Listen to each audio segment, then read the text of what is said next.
afternoon, our vagabond viewers. This is our latest vagabond video. As you can see, we're in a rather spectacular location today. We've decided to come to a place called Bollihope, which Mr. Wiggle informs me is about 2 miles southwest of Stanhope. 2 to 3 miles. Which is somewhere over there on this mildly clement day.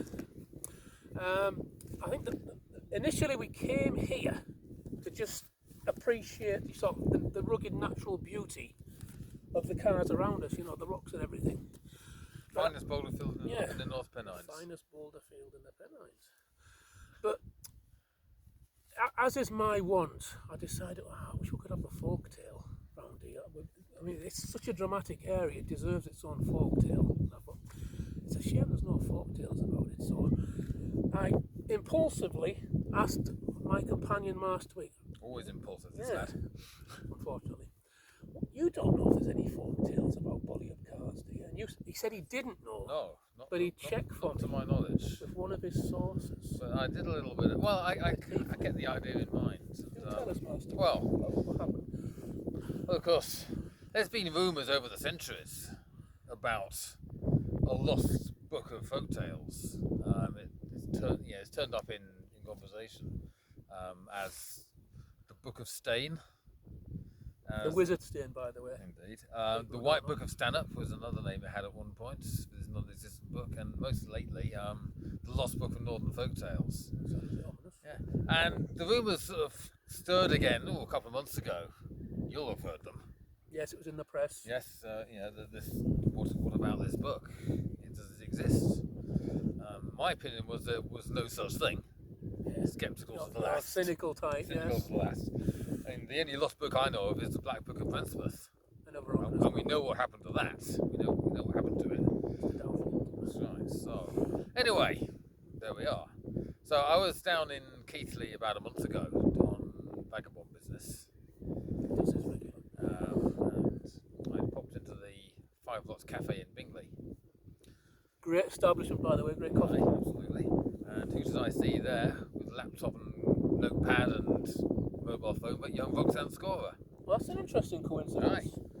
Young printed journalist now for the Yorkshire Post. Ex-Keighley University. University, that's right. And student. we got into conversation as one does, and as I said, I'm in the market for some folk tales set around this area. And the rumours have been circulating about this lost book. And she does some kind of report on that. Well, she says that's interesting. That's interesting because I have just actually had a story published about another interesting this, coincidence about such a book. Synchronicities. Yeah, and this is roughly. She told me roughly the story. She says there was a couple living up in Silsden, just a couple of miles up from here. Tiny village, a little village just northwest of Keighley, and she says they were childless. They were the last descendants of the Stain family. They were childless, and they have this. Wizard Stain, of course. That's right. They have this book which has been passed down from generation to generation, with the instruction to keep it secret. We don't know. But being childless, of course, they had no one to pass it on to. So she tells me they'd gone to the to Groves Rare Books in Bingley, a chap called Charles Groves, who does a lot of arcane and occult. Knows his stuff, has quite a knowledge of magical literature. So he has a look at this book and he says, this is not really the thing that should be bought or sold. Yeah. But if there's no one to pass it on to, Keith University might be interested in it. There's a young lecturer by the name of Olivia Atkinson, anthropology lecturer, apparently so, who comes in here from time to time. I'll get in touch with if you like. And so he does just that, and this Miss Atkinson turns up in Silsden and has a look at the book and confirms its provenance and so on, all sorts, and says, well, yeah, if you're willing, we'd be very pleased to have this for our basement books collection, which is where they keep the magical all of the very special books. So this isn't about, 1995, something like that. Wow. Yeah, something like that. Yeah, aye. So they donate the book to the library at Keighley. The Staines died in 2000 or thereabouts,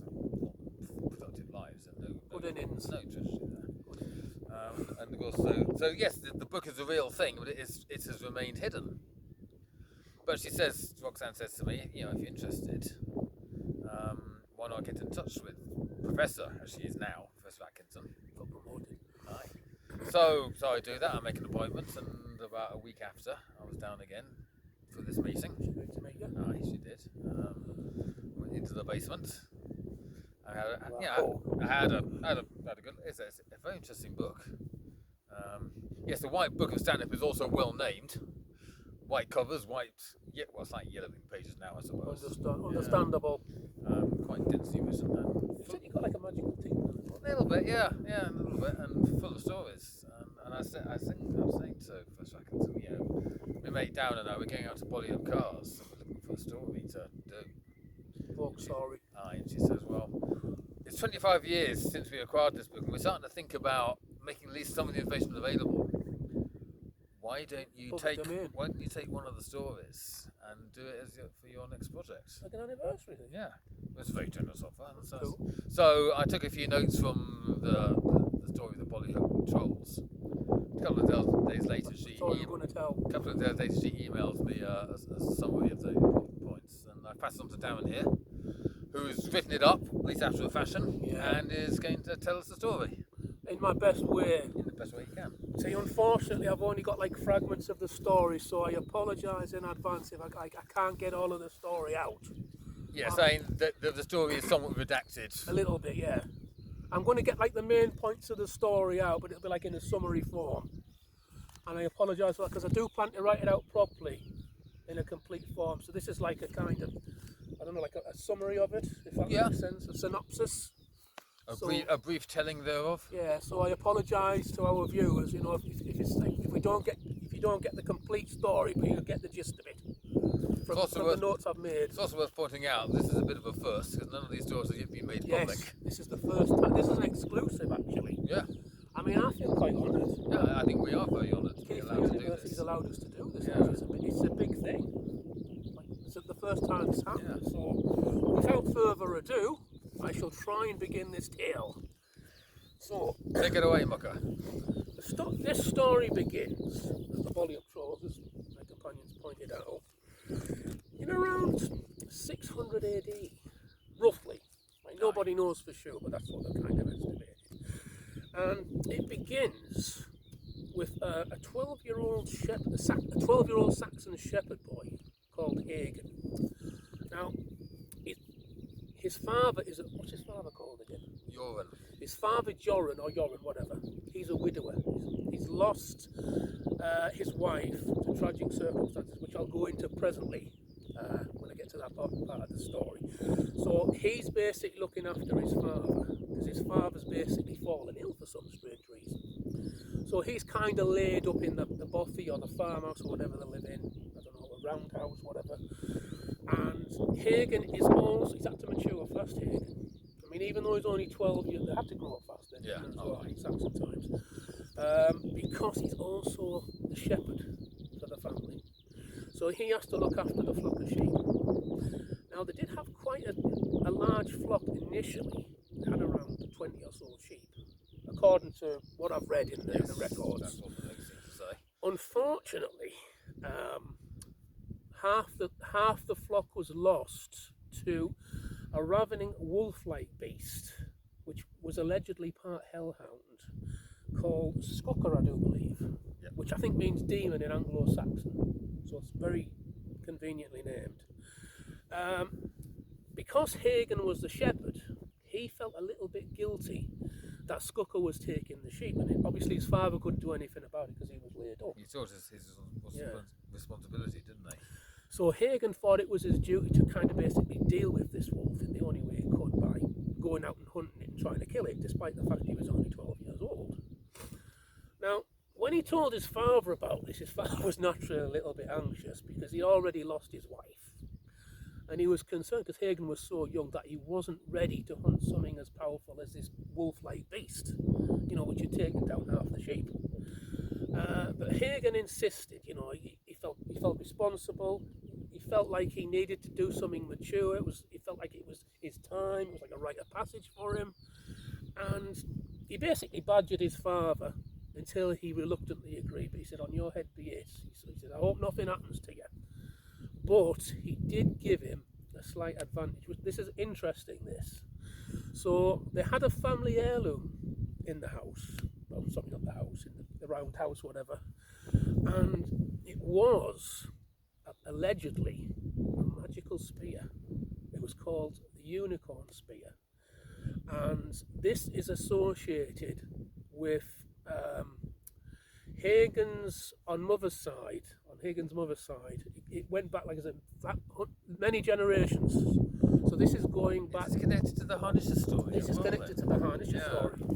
So they inherited the spear of Brigantia, I do believe. It was the founder of the Briganti tribe, which she used to slay Harnisher, the Raven Queen, on Raven Seat. Which, if you remind me, where's Raven Seat again? That's Harnisher's Hill. That's somewhat further that way. So it's coincidentally southeast of here. quite close to here. Not a long way away. So it kind of makes sense that they might have inherited this heirloom, this magical spear. It's certainly plausible. It all ties in, it all connects. So he basically handed. He says, "I think you're ready for this now. I meant to give you this when you were of age, when you turned 18. But he says, because you're going out and hunting this wolf, I think you need it now. This could be the difference between either the wolf killing you or you killing the wolf." It's a rite of passage for the young lad, isn't it? Because apparently, because it was like a half supernatural wolf, it was apparently kind of descended from the hellhounds that pulled Harnisha's chariot at the battle. And it's possibly connected with the legendary Howl of Harnisher, which haunts the hilltop now. Well, that would probably explain the wolf, the Howl of Harnisher. It could be that wolf that was making the howl. A number of things seem to tie in with this. Yes, all these legends connect, strangely enough. So, one fine day, obviously before any more sheep were taken, he went out with his loyal hound. What was the hound called? Mund. I think that means loyalty in Anglo-Saxon as well. Possibly mouth as well, actually. It was, conveniently enough, it was a wolfhound, which is appropriate. And so they were tracking this wolf all day. No joy, because it was misty. It was rain, intermittent rain and mist. They could not get a scent of this wolf. So September time, wasn't it? September time, apparently. Could not get any scent of this wolf at all. Then, strangely enough, just before sunset, the mist and the rain cleared. And the hound scented the smell of this wolf. And he was off like a shot, towards Bollihope Cars. Well, we think it's on the other side of the hill, next valley over. That's what we speculate. That's what we reckon. So he's off like a shot. Hagan's like, "Where the heck's my hound gone?" And like he sees him disappearing up over there, gives chase. Now this is where the story gets a little bit sad for us. So I apologise if there's any animal lovers in our viewers. I apologise in advance, because this is where it gets a little bit sad, the story. So Hagan's running up after his loyal hound, his loyal wolf. Unfortunately, that cunning old wolf was waiting for him, wasn't he? So the hound sends the wolf to his lair. Now I believe it was in the burn, wasn't it? Well, the Bollihope burn is on the other side of this hill, and we reckon this is where all this took place. We speculate. Did you say it was like the source of the Bollihope burn? It's the upper part of the burn, at any rate. Yeah, upper part of Bollihope. So we kind of speculated this is where the wolf's lair was. So the hound sends him to his lair. Like, basically, he thinks he's got him cornered. Yeah. Right? But the wolf is very cunning, so he goes down. As the hound goes down, the wolf leaps up. Sorry, Scudder leaps up, grabs him, attacks him, yelps. Basically, just like a killing bite on him. Mortal wound. The hound yelps in agony. Poor old Hagan hears this as he's running up the hill. Knows something's wrong. Runs even faster because he knows his hound's in danger. The wolf basically hides from Hagan before he gets there. Hagan comes. Oh, this is where it gets really bad. So Hagan comes across his poor old hound. Hound sees him. Hagan's in tears, seeing his hound like this, as he would be, because he's raised him from a pup, basically. Yeah. Cradles him in his arms as he's dying. this is the sad bit. He gives him one last lick before he passes away. Licks his tears away, basically. And Hagan's, he obviously is really cut up about this. I am going to get revenge on that Scutter when I find him. He's really, really angry. And he starts climbing the side of the bank because he can sense Scutter's nearby. It's a long, if it's where we think it is, it's a long, quite a long steep bank, and there's a fringe of boulders all along the top. Yes, and down the sides of the bank. Yes. I need to explain what happens next, actually, because that's important. The boulders on the bank side as well. Scrambles up the top using the Harnisha spear. Is it the Harnisha spear? Bridget's spear to help him. We think is. Yeah, for balance and everything. We haven't confirmed that. Gets to the top. There's these gorse bushes nearby. He hears a growl in the gorse bushes. Approaches the gorse bush. It's getting dark, by the way. I forgot to mention it's like dusk at this point. It's in the twilight. Sees this pair of red eyes glaring at him. Wolf. Wolf comes out straight away, ambushes him basically the same way he ambushed the dog. This is what the dog was. But he doesn't quite get him the way he got the dog. Because all the top of the steep bank, aren't they? Because as he rushes at him, basically leaps on him, because of his weight, basically both fall over back into the burn side. But Hagan had the presence of mind to raise his spear as the wolf was leaving, and the wolf basically gets impaled on the spear and catches him in the heart, so he dies instantly. Tumble down the bank with the wolf's on top of him, like dead. Unfortunately, though, as they were falling, Hagan caught his ankle on a rock, broke his ankle, didn't he? So he's lying at the bottom of the bank. So he's in agony. In some pain and discomfort, to say the least. I would say agony. So basically, Hagan's So after a time, he passes out with a pain, you see. Does the wolf sort of fade away? No, I think he pushes the wolf off him. Right. That's what I meant. The wolf might fade away then. Well, certainly don't say that. So He certainly fades from the story at this point. And so Hagan he passes out. He presumably passes out for a few hours, because when he wakes up, the moon's above him, and he's surrounded by this mist.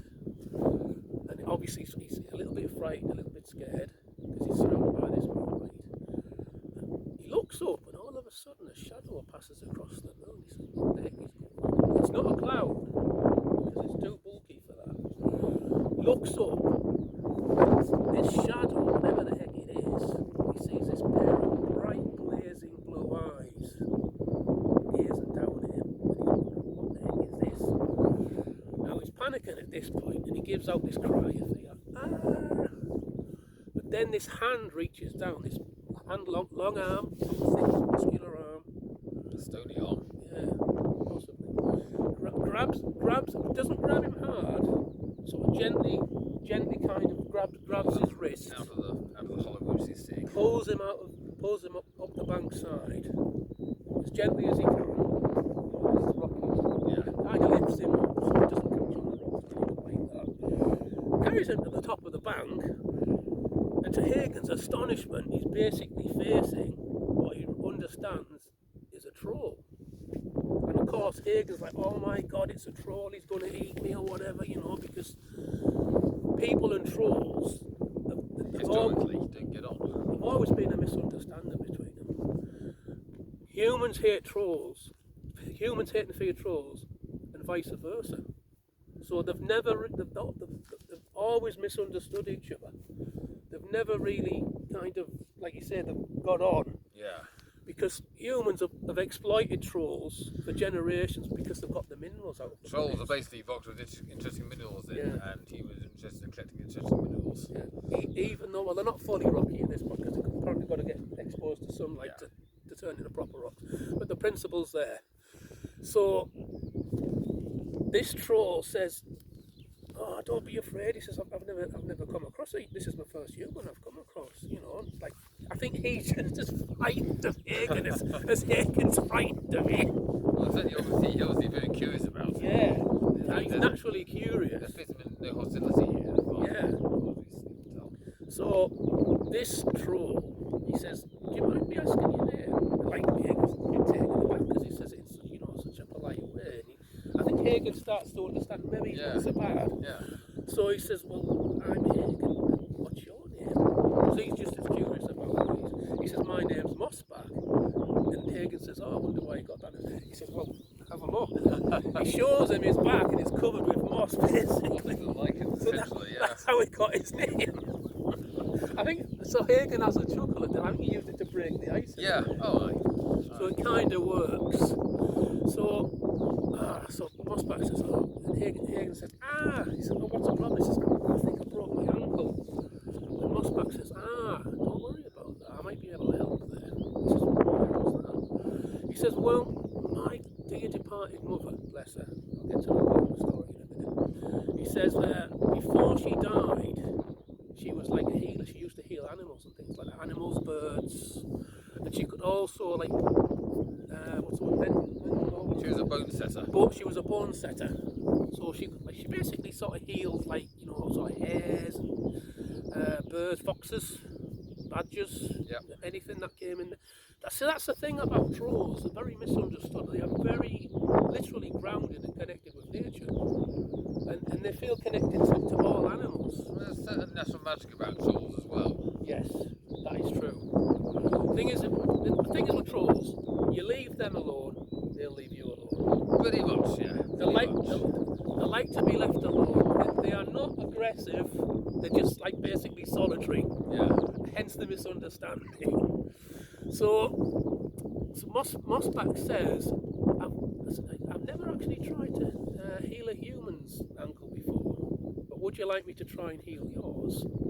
He says, and if I manage to succeed, I'll be able to safely guide you back home, because I think Hagan was a bit lost. He didn't quite know where he was.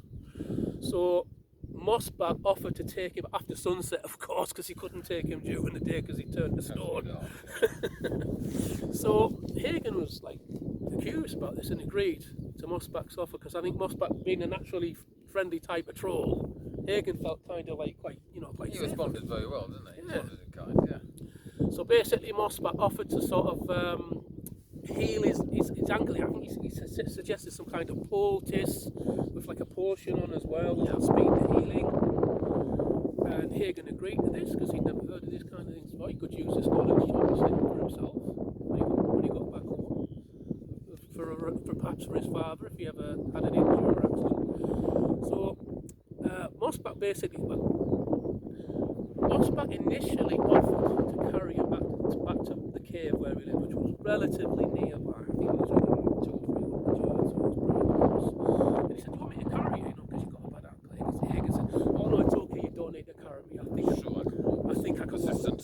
He tried walking, no, I can't. So basically, Mossback said, well look, I tell you what, you can lean on me if you like. That's really sweet. Mossback saying lean on me, it's a bit like the old song and everything. So he leaned on Mossback for assistance, but he was also using the spear as well for balance. But eventually they got back home, which wasn't too far, and Mossback said, because obviously his father was was his father called? What was he called? Lorvig or something? Lorvig. His father was called Lorvig. I think that's got some kind of symbol. His father said, where have you been all this time? After you were only supposed to go for like a few minutes, you've been like over an hour. He says, oh, I'm sorry about that. I brought an injured guest. And he said, well, who have you brought? Is it one of your animals? He said, well, in a manner of speaking. And then he introduced Hagan to Lorvig. Lorvig said, what the heck are you doing bringing a man cub here or whatever?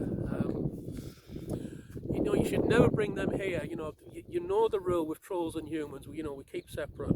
If humans ever find out where we live, our lives aren't going to be worth anything. You do know where the last two trolls in the northern, the great was it? In the shadowed northern lands. In the shadowed northern lands. Thanks for reminding me there.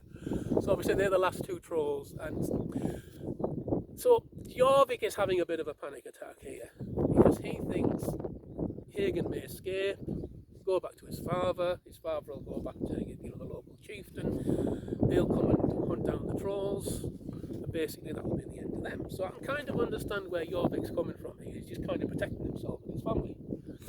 So he says, "I'm sorry, son. You can't trust humans. I'm going to have to kill him anyway. I'm going to have to kill him." He says, "Oh, don't kill him, please." He says, "No, it's a mercy kill. He's got a broken ankle. That will never heal. He's going to be lame for life. I'm doing him a favour." He said, "No, Dad, I promised to heal him. Use my healing powers to heal him. Please give him a chance." He says, "No, I'm sorry, son. I've got to do this. Don't turn away. This will not take a second." He says, "I'm just going to smash him with my fist. It'll be over in a moment. He won't feel any pain." And this is the interesting part here in the story, because up to this point, Mossback has been kind of like a little bit in like fear of his father. You know what I mean? He always does what he says. It's kind of come with him as well, yeah. isn't it, really? As he's about to basically smash Hagan to paste, Mossback says, "No, Dad, I'm sorry, but you're going to have to get through me first to do it." I think he's a bit taken aback by this, because Mossback's never stood up to, is it Jorvik before. So he says, "Oh, do you want me to?" So he sort of blusters a bit, and then he says, "Yes, Dad, I'm prepared to risk my life to save Hagan." He says, "There's something special about him. I feel I need to save him for a very good reason. Something's going to manifest from this that's going to be good for my family, for our family, and Hagan's family." He said, "Are you sure?" He says, "Yeah, it's just an intuitive feeling." So he says, "I've trusted your intuitive feelings before, so I'll trust it this time. But I need this Hagan to swear on the God he holds most sacred, never to tell any human the location of our cave or our existence."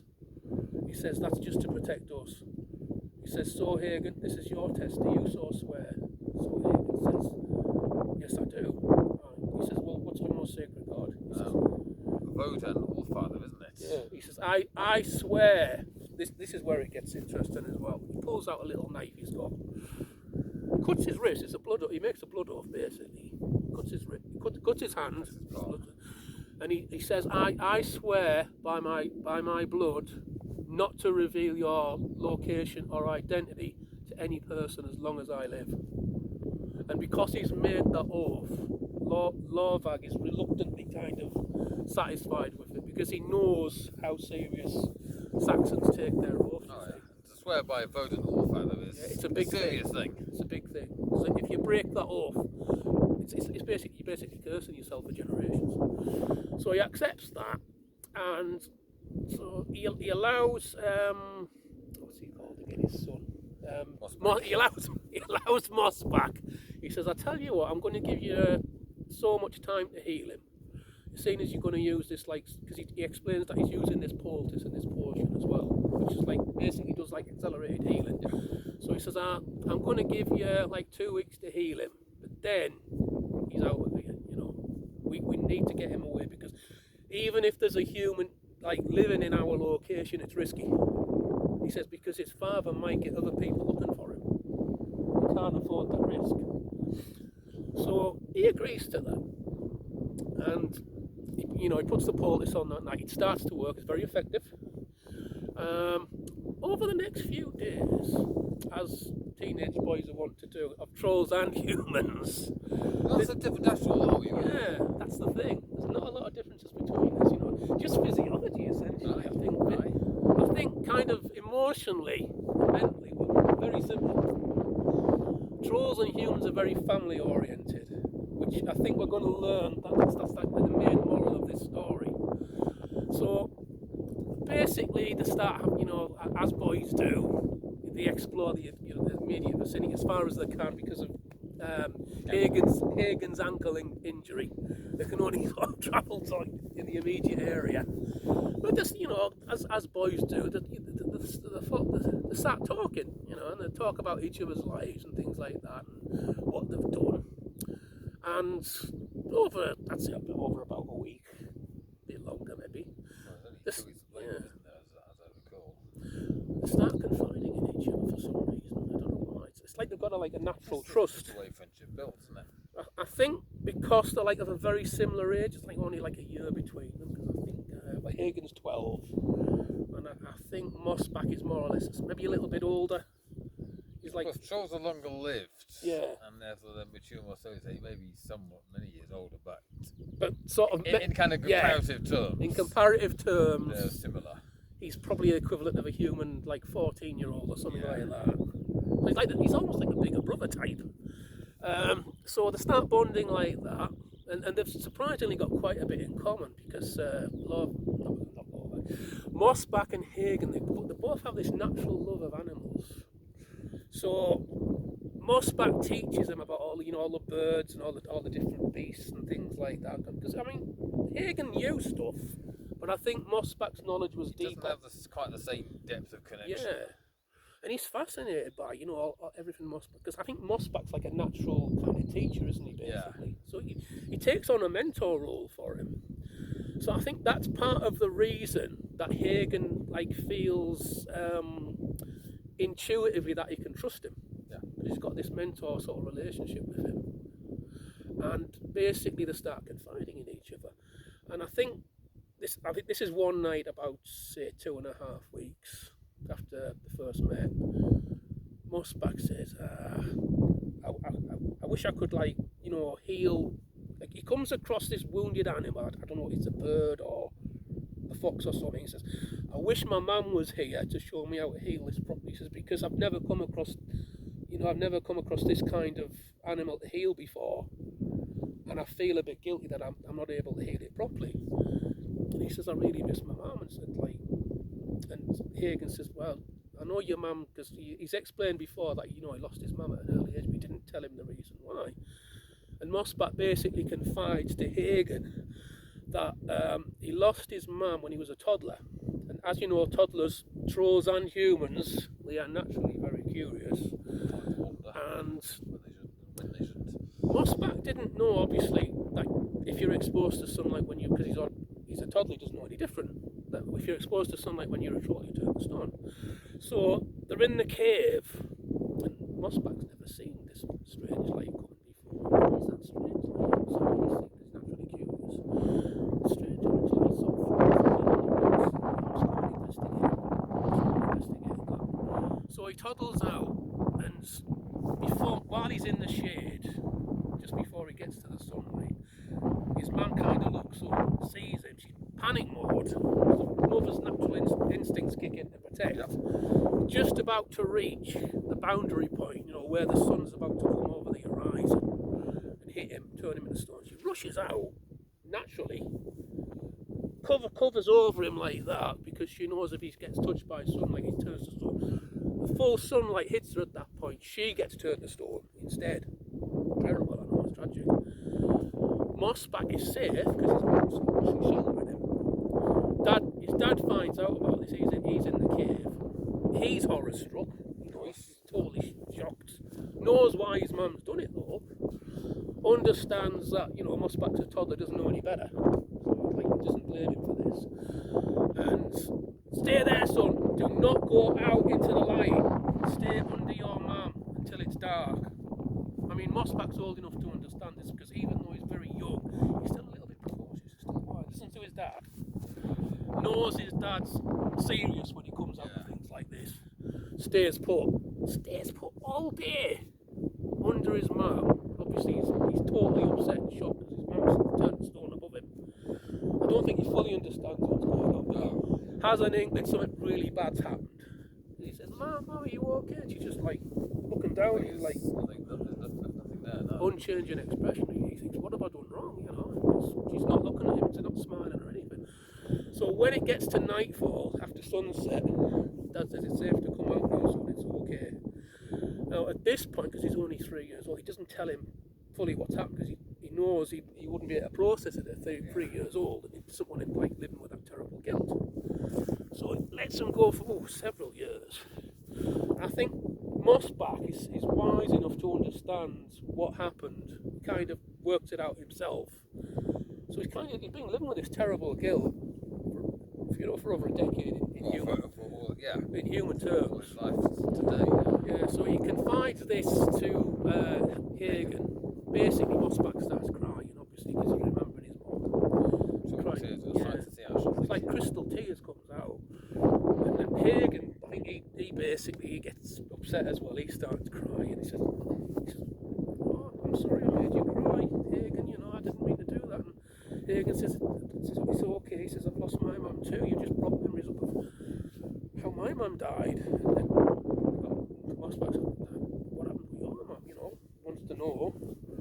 And then Hagan explains when he was, I think he was about I think he was about 5, apparently, according to records.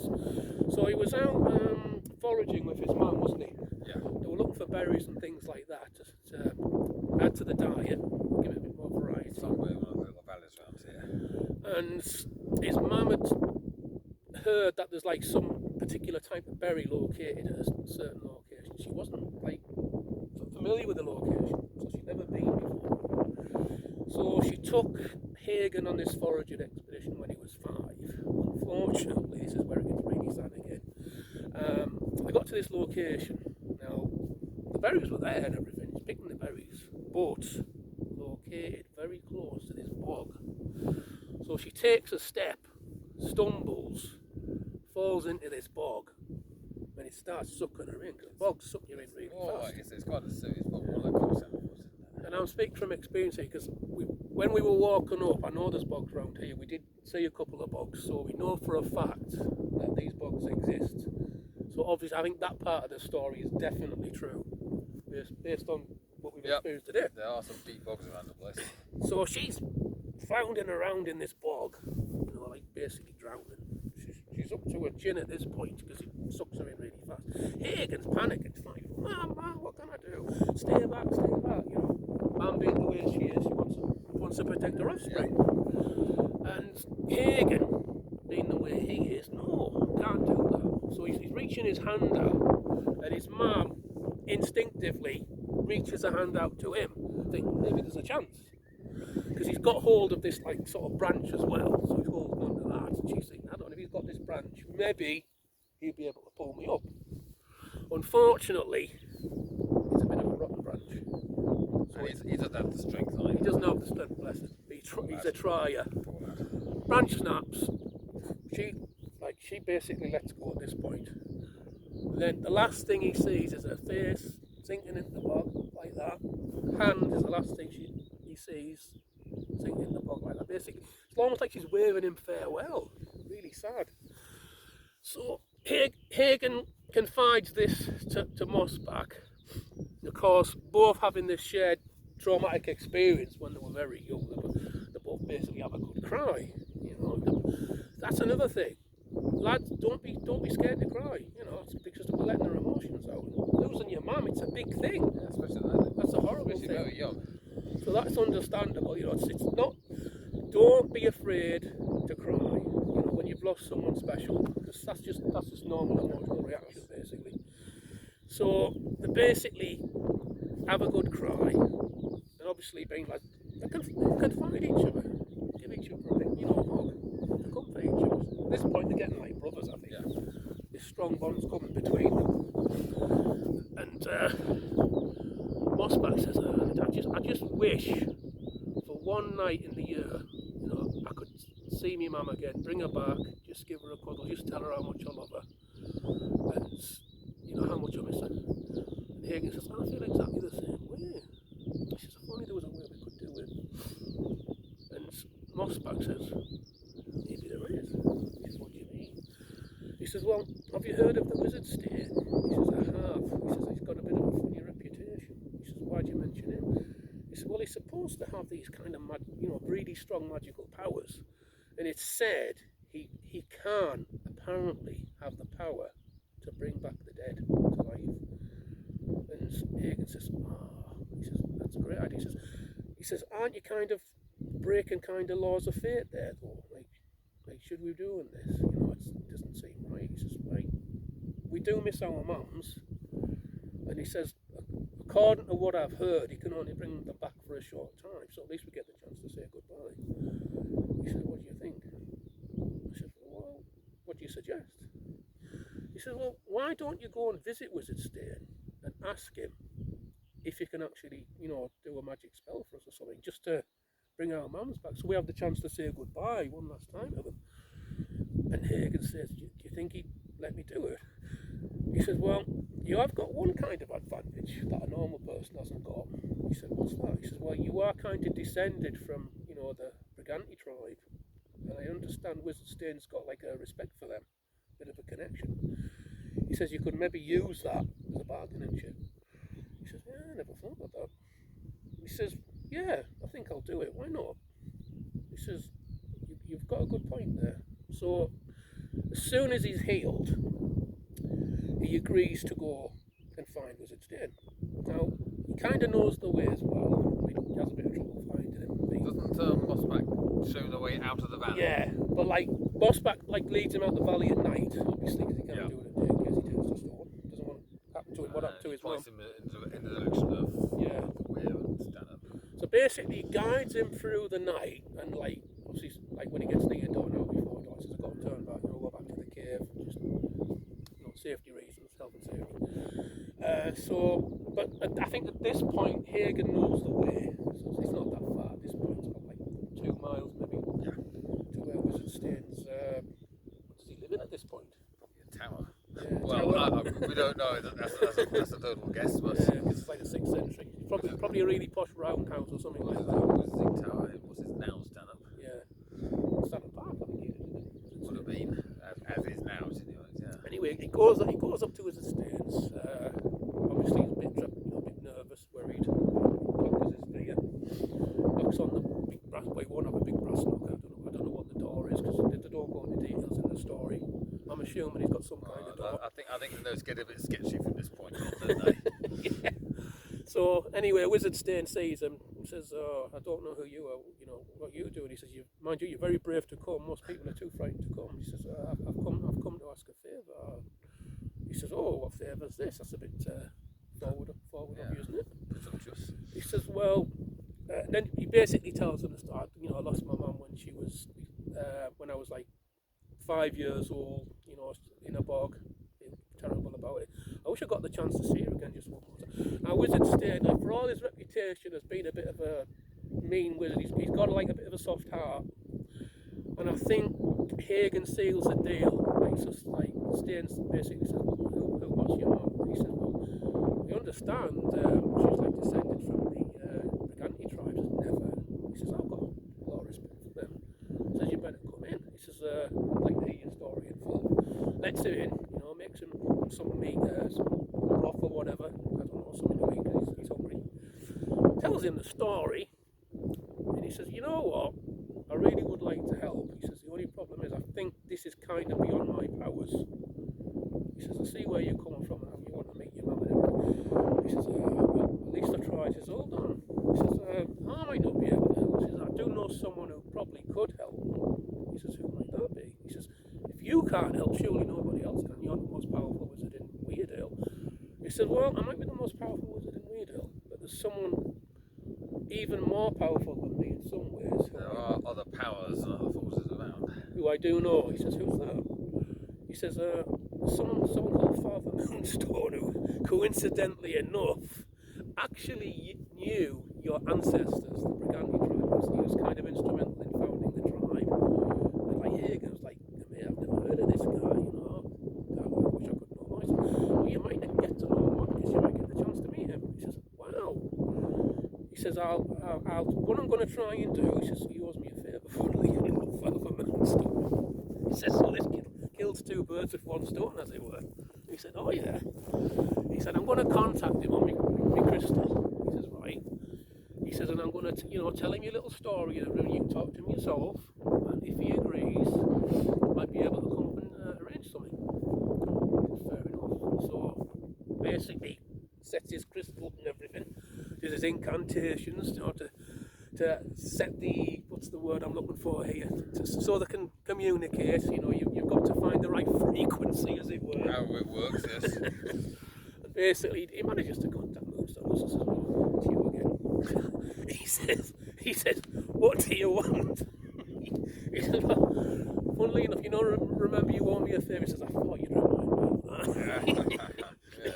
He says, "I'm in the middle of things." He says, "You do know Semane's coming. That's Halloween, by the way." He says, "Semane's coming up in a month's time, and I've got to be present at the ceremony. It's very important because it's one of the most important times of the year in the Druid calendar, apparently." yeah, I'm afraid it is. So he says, I'd like to introduce you to someone. So he says, who's that? He says, oh, this is my new friend Hagan. So Hagan goes on the thing. He looks a bit familiar. He said, well, I'm not surprised. I said, what do you mean? He said, well, you'll never believe it. He says, he's one of the descendants of the tribe you were instrumental in founding. He says, oh, he's one of Brigantia's descendants. He says, he is. He's never. He says, yep. He says, tell me your tale, Hagan. Hagan tells him his story about his mum, losing his mum in the bog and everything.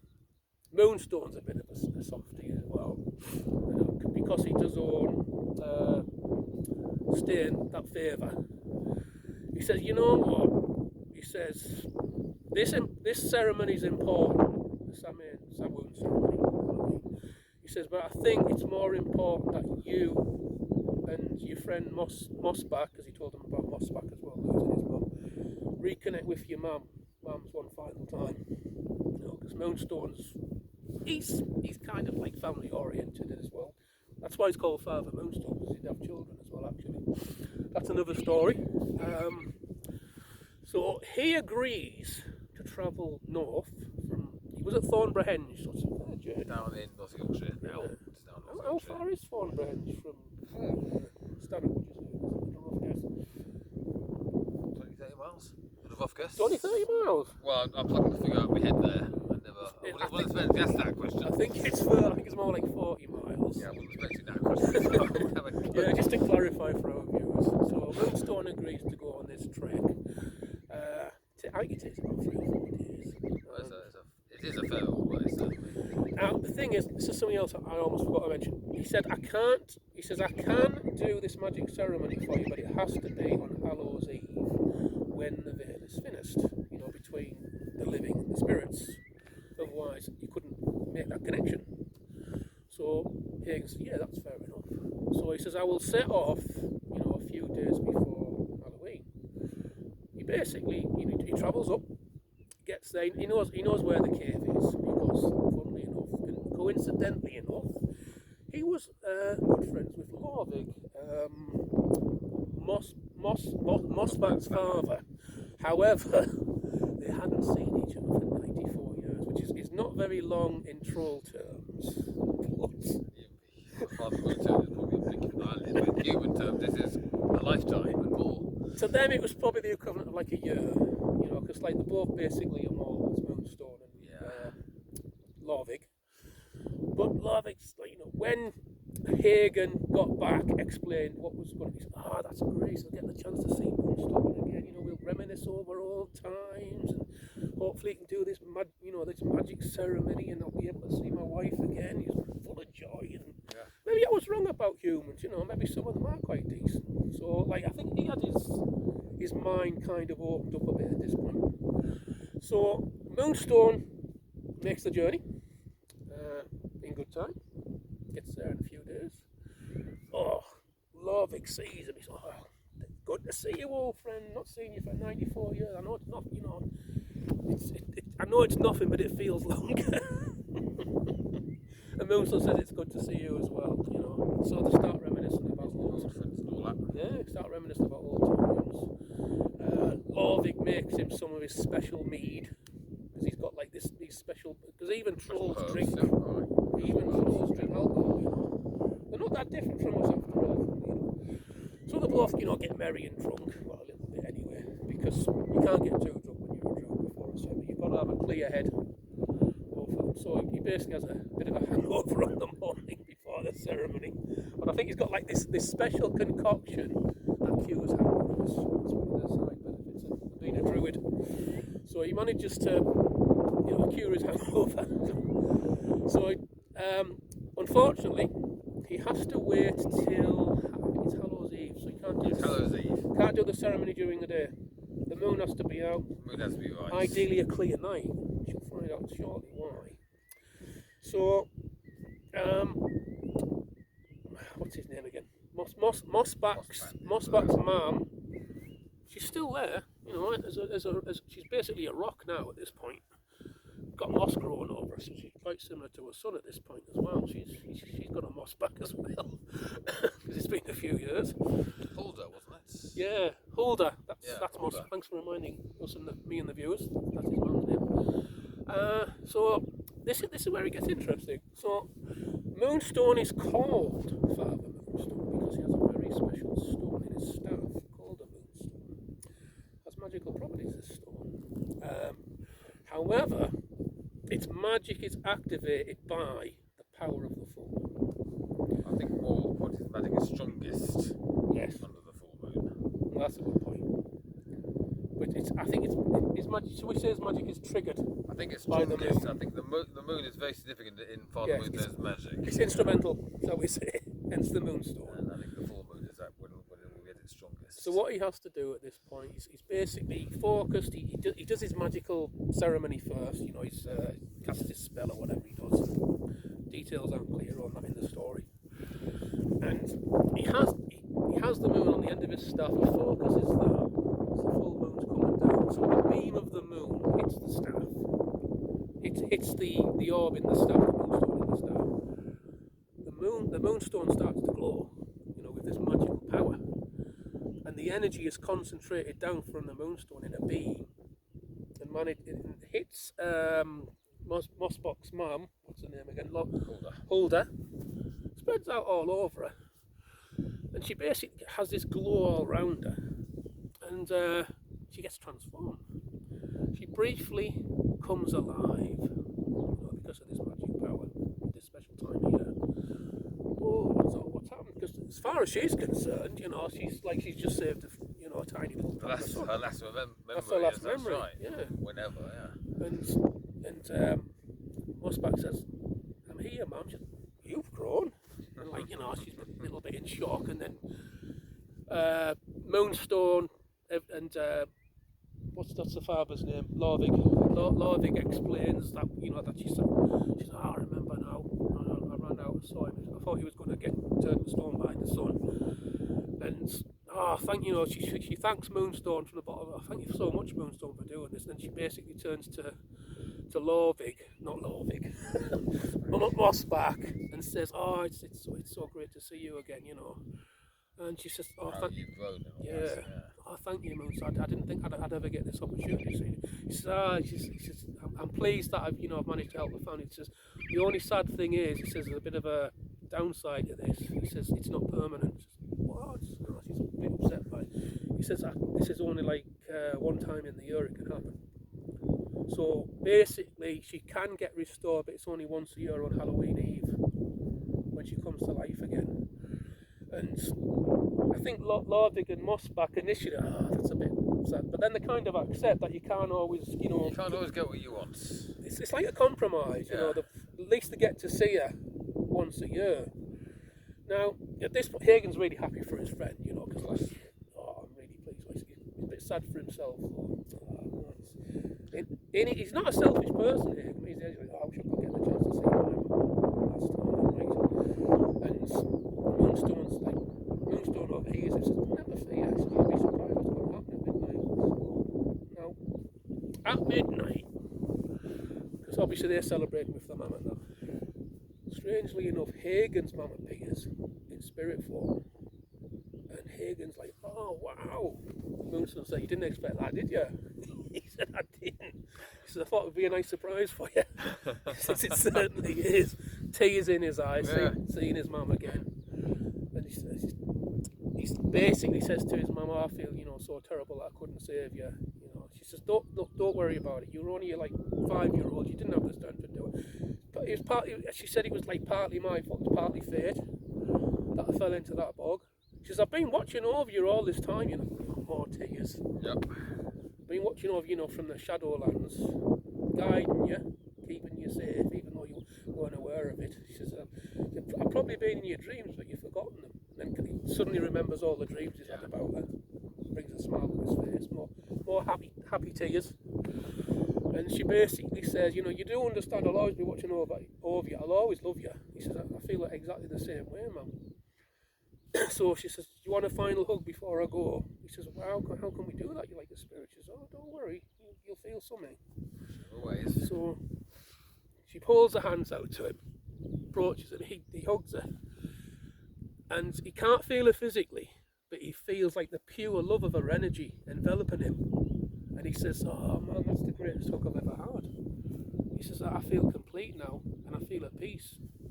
And she says, that's exactly how I wanted you to feel, so I feel like crying because it's quite sad, but happy in the same way. Yeah. And she says, unfortunately, I've got to go now, son. But you know how I feel. He says, Mum, I'm just pleased that I got to see you one last time. I wouldn't have changed this for anything. He says, thank you so much for coming, reminding me you're still around to watch over me. He says, I'm eternally grateful to Father Moonstone as well for arranging this surprise. And Moonstone says, that's all right. He says, mind you, there's something else I might need to tell you when your mum goes. So his mum says, look, I better go now because you need to have your conflab with Father Moonstone. He's a bit anxious at this point. Oh God, what's going to happen now? She says, but goodbye, but I'll always love you, son, and I'll always be watching over you. And I'll see you again in your dreams. I'll be a good boy, and always listen to what Father Moonstone tells you. And then she blows him a kiss, and then she fades out. We haven't got quite got our happy ending yet, but we're getting there. So at this point, Hagan's cute. She says, well, what did the mum mean? Like she says, there's a bit more. I've got to tell you this. Unfortunately, even though I've done these first, there's always a price to pay. He says that's how karma works. It's an energy exchange. Yeah. He says I've done a favour. He says it's quid pro quo. He says I've done something for you, now I expect something in return. He says, what's that? He says, oh God, I don't have to sacrifice my life for anything. He says, well, in a way you do. He says you do have to make a sacrifice. He says, but I think it's a worthy sacrifice considering you got to see your mum. He says that was the most amazing hug I've ever had. He says, what is it? He says, in some ways it's good, in other ways it might be bad. He says, tell me. He says, well, what I need you to do, he says, because it's not a case of he says, this is like an instruction that you need to follow. He says, I need you to follow me. He says, I'm going to teach you in the ways of the Druids. You need to become a Druid. He says, because you've got the natural gift. Mossbacks kind of taught you some healing skills. He says, I'll teach you the rest. He says, but you have to want this as well. He says, what about your father? He says, who's going to look after him? He says, that's a good point. He says, don't worry about him. He says, all be well. You make the right choice. He says, I've actually, believe it or not, I've sent him a distance healing spell, so he will heal and he will recover. And I will let him know what's happened. And initially he won't accept it. He's going to say this is unfair, but in time he'll come to accept it and he'll know I've done the right thing for you. Just because he knows you're going to have a better future being a druid than you would being a shepherd. And this is your natural skills. He says, well, how long will I be a druid for? He says, well, it's a long period of training, unfortunately. He says, well, it's a lifetime commitment. Not quite. He says, well, tell me how long. He says, it's going to be around 94 months. He says, 94 months?